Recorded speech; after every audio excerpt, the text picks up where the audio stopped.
So people keep talking to me about where the market is right now in New York City, as far as real estate is concerned. And the thing that I keep telling them is there's essentially two competing factors right now in the market. You have high rates that are pushing down pricing in the market. And this has been going on for a year and a half now. The Fed has been hiking rates with the intention of gumming up the real estate market.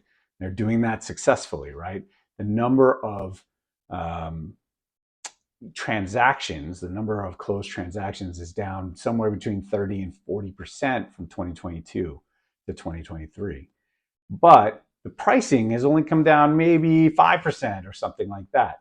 The downward pressure that the rates, high rates are putting on, we're at over like 7.5% right now, something like that. That puts a downward pressure on pricing.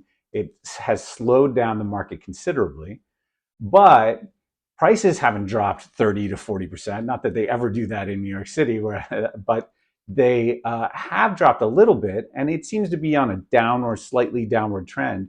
But part of the reason that the prices haven't dropped more is because there is not enough inventory. And interestingly, the fact that there's no inventory also relates to high rates, because high rates are exactly the reason why a lot of people are not moving, not putting their home on the market or their apartment or townhouse to sell, because at the same, you can't afford, if you are sort of at or near your limit as far as what you can afford to pay monthly for your mortgage, your new mortgage to buy the same place that you're in now is double what it was a year and a half ago or 2 years ago, or any time in the last several years.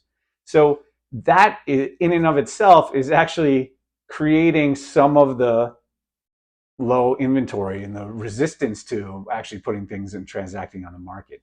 And I was talking with a fellow agent here at the agency, and we were discussing, is it a buyer's market or is it a seller's market? And one of the ways that I realized internally that I kind of, how I know whether we've crossed into buyer's market territory or seller's market territory is by who I want as customers. Like as a real estate agent, right? You're like hoping to get more business all the time, right?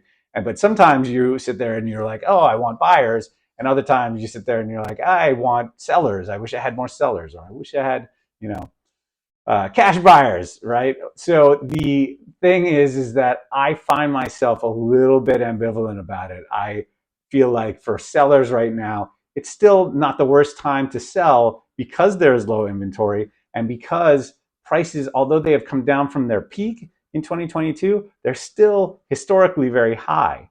So it's not the worst time to actually be a seller if you're thinking about selling, because of that low inventory and because pricing, even if you're dropping the price from the peaks of last year, you're still going to get a good price on your place, relatively speaking.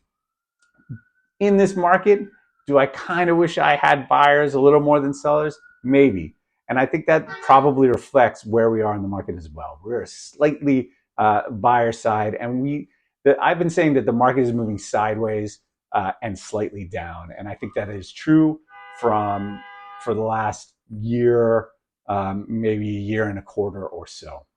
So are we slightly in a buyer's market? I would say yes, but the lack of inventory, as some of the buyers that are probably going to watch this video that I'm working with will tell you, that there is not a ton of options for them in certain price points and certain ranges. And of course, we're talking about generalizations about the market. I'm talking about the market as a whole. Things are a little bit different depending on where you are in your price ranges. Below 2 million, there is more activity. There are more people that need to transact or want to transact or must transact because they had life changes, different jobs, had kids, need a bigger space, need to move, that kind of thing.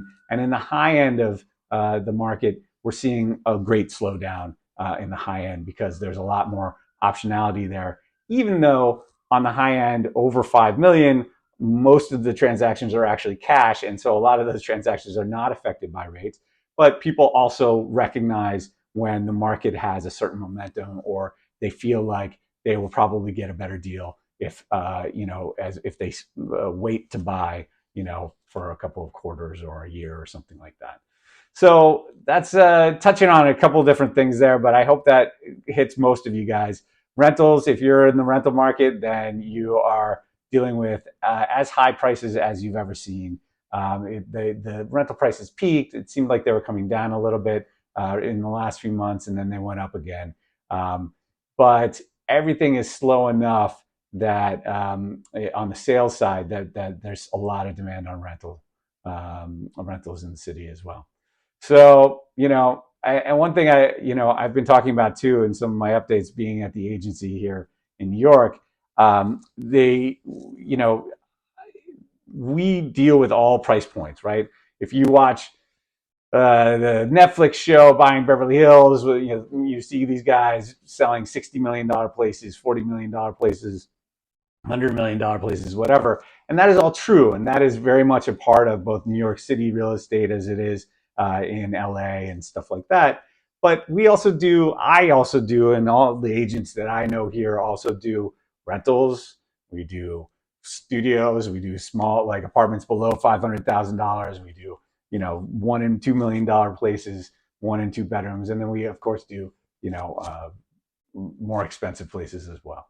So we have a good, you get a good cross section of the city in terms of the clientele that you work with and sort of perspective that you have on these things. So don't think that it's just the high end here. Okay. So that's it. That's all I got for you. This is a longer one, but certainly call me.